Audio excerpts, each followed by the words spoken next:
Hi friends, मैं नीरज कुमार यादव और आप लोगों के लिए कक्षा 10 का देखने के लिए आप लोगों के लिए लेकर आया हूँ कि आप लोग अपने आप को जांचिए कि आप कितना नंबर का कर पाते हैं बहुविकल्पी में से।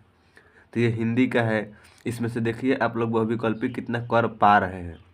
मैं हर प्रश्न पर 10 सेकेंड या 15 सेकेंड का समय दूंगा, कि सिर्फ 15 सेकेंड का, और उसके बाद उसका उत्तर आप लोगों को देख लेना है कि क्या होगा। उसके बाद मैं उसका उत्तर बताऊँगा। तो देर नहीं करते हैं, वीडियो को शुरू करते हैं। तो वीडियो को शुरू करने से पहले आप मेरे चैनल को लाइक और सब्सक्राइब कर दीजिए। चलिए, पहला क्वेश्चन है, हिंदी का प्रश्न है, बहुविकल्पी है, सब बहुविकल्पी ही सॉल्व कराया जाएगा इस वीडियो में। पहला प्रश्न दिया है कि वैदेही वनवास के रचनाकार हैं।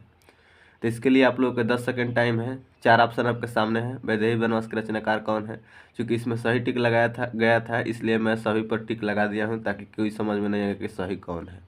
तो आप लोग को इसका उत्तर बताना है कि क्या होगा। तो देखिए, वैदेही वनवास के रचनाकार कौन है? आप लोग के पास टाइम शुरू हो गया। बताइए चारों विकल्पों में से। कमेंट में धड़ाधड़ आंसर कीजिएगा। पहला मैथिली शरण गुप्त है, दूसरा महादेव वर्मा, तीसरा अयोध्या से उपाध्याय और चौथा सियाराम शरण गुप्त। चारों में से सही कौन है बताइए आप लोग।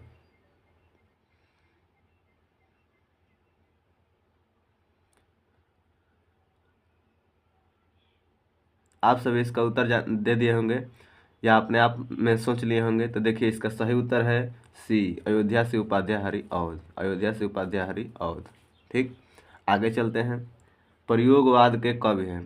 प्रयोगवाद के कवि हैं, ए नंबर दिया है भूषण, दूसरा अज्ञेय, तीसरा सुमित्रानंद पंत और चौथा महादेवी वर्मा। चारों में से बताइए, आपका टाइम शुरू हो गया।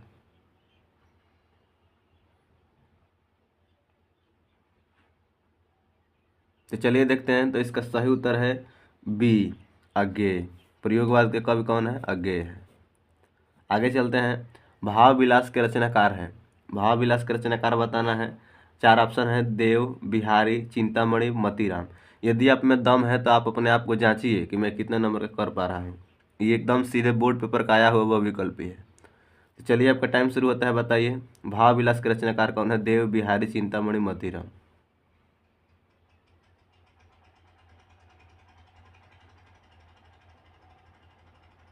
तो चलिए, इसका सही आंसर देखते हैं। तो इसका सही आंसर है देव। इसका सही आंसर है देव। भाव विलास के रचनाकार कौन है? देव है। आगे, छत्रसाल दशक किनकी रचना है? छत्रसाल दशक किसकी रचना है ये बताना है। पहला पद्याकर, दूसरा बिहारी भूषण और उसके बाद दिया है मतीराम। जल्दी बताइए।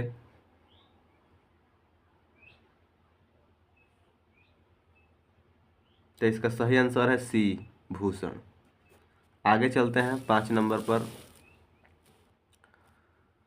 5 नंबर कह रहा है कि कला और बूढ़ा चांद के रचनाकार हैं। कला और बूढ़ा चंद के रचनाकार कौन है? आपके सामने 4 विकल्प है। जयशंकर प्रसाद, गिरिजा कुमार माथुर, सुभद्रा कुमारी चौहान, सुमित्रानंद पंत। जल्दी बताइए।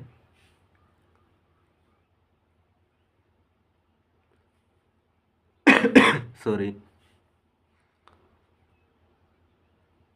तो इसका सही आंसर है सुमित्रानंद पंत। आगे चलते हैं। नीड़ का निर्माण फिर किस विधा की रचना है? ऑप्शन है आपके सामने, जीवनी, आत्मकथा, रेखाचित्र, एकांकी। नीड़ का निर्माण फिर किसकी रचना है, यही बताना है कि मैंने किस विधा की रचना है। जीवनी है या आत्मकथा है या रेखाचित्र है या एकांकी है। टाइम शुरू।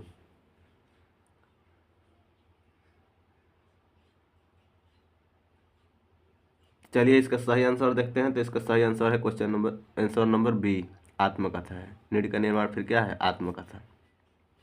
आगे चलते हैं 7 नंबर पर। 7 नंबर का आ रहा है कि निम्नलिखित में से शुक्ल युग के लेखक हैं। शुक्ल युग के आप लोगों को लेखक बताना है कि शुक्ल युग के लेखक कौन है। मोहन राकेश, अमृत राय, श्याम सुंदर, कमलेश्वर। ठीक, तो चलिए, आपका टाइम शुरू हुआ। बताइए।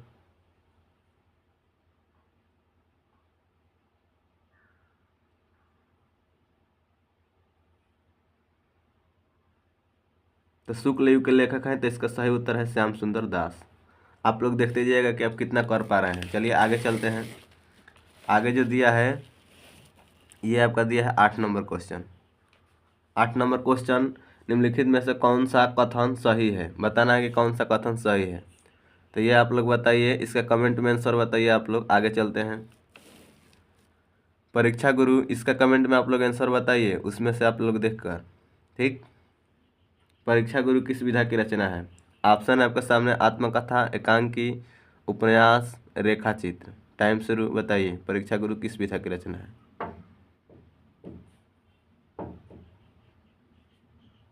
तो इसका सही आंसर होगा उपन्यास। इसका सही आंसर क्या है? उपन्यास। आगे चलते हैं। बाणभट्ट की आत्मकथा के रचनाकार हैं। बताना है कि बाणभट्ट के आत्मकथा के रचनाकार कौन है। ऑप्शन है जयशंकर प्रसाद, हजारी प्रसाद द्विवेदी, रांगे राघव, धर्मवीर भारती। टाइम शुरू।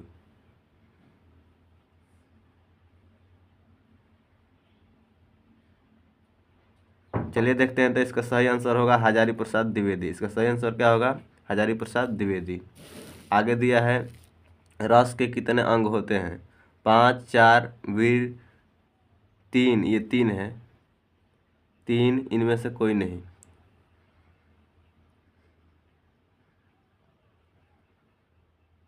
तो इसका सही आंसर होगा 4। आई होप ये सब क्लियर हो गया होगा। आगे चलते हैं। आगे दिया है कि पायो जी मैंने राम रतन धन पायो पंक्ति में कौन सा अलंकार है? उपमा, रूपक, उत्प्रेक्षा, यमक। देखिए जल्दी बताइए।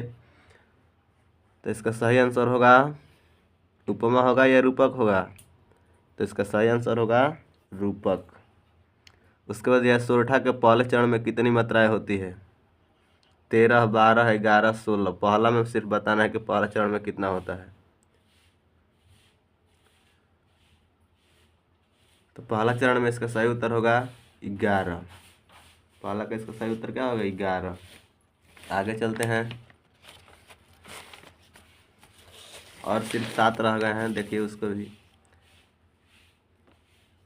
निर्दय शब्द में प्रयुक्त उपसर्ग है। पहला दय, दूसरा नी, तीसरा नीर और नीर। बताइए।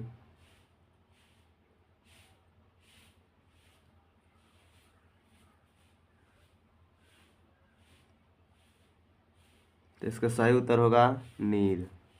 9 में छोटी वाला। आगे चलते हैं। नील गाय में कौन सा समास है? कर्मधारय, द्वंद्व, द्विगु, बहुव्रीहि।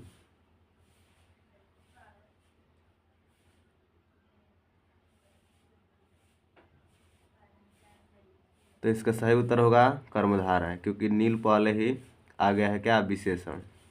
खेत का तत्सम रूप है भूमि, जमीन, क्षेत्र, पृथ्वी। तत्सम शब्द बताना है। बताइए आपके पास अब सिर्फ 5 ही सेकंड टाइम दिया जाएगा। तो इसका सही उत्तर है क्षेत्र। युष्मत का आप लोग कमेंट में बताइए। आगे चलते हैं। भाववाच्य में किसकी प्रधानता होती है? कर्ता की प्रधानता, कर्म की प्रधानता, क्रिया की प्रधानता। इनमें से कोई नहीं। समय स्टार्ट।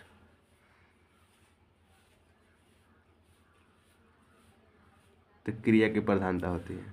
आगे चलते हैं। वाक्य वाक्य के कितने तत्व होते हैं? 2, 4, 3, 8। वाक्य के कितने तत्व होते हैं? Time start.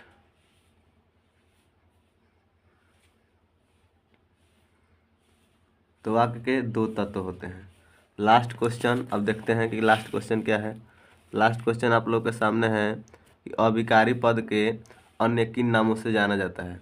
अविकारी पद को अन्य किन नामों से जाना जाता है? अपव्यय पद, अव्यय पद, व्यय पद। इनमें से कोई नहीं। टाइम शुरू। तो इसका सही उत्तर है अव्यय पद। इसका सही उत्तर क्या है? अव्यय पद। तो आप लोग देख लिए होंगे कि 20 क्वेश्चन में से आप कितना क्वेश्चन कर पा रहे होंगे। ये सीधे सीधे आपके बोर्ड पेपर का क्वेश्चन था। तो और 2 आंसर जो मैंने छोड़ा है उसको आपको कमेंट में बताना है। वीडियो को अंत तक देखने के लिए आप सभी को थैंक यू। जय हिंद।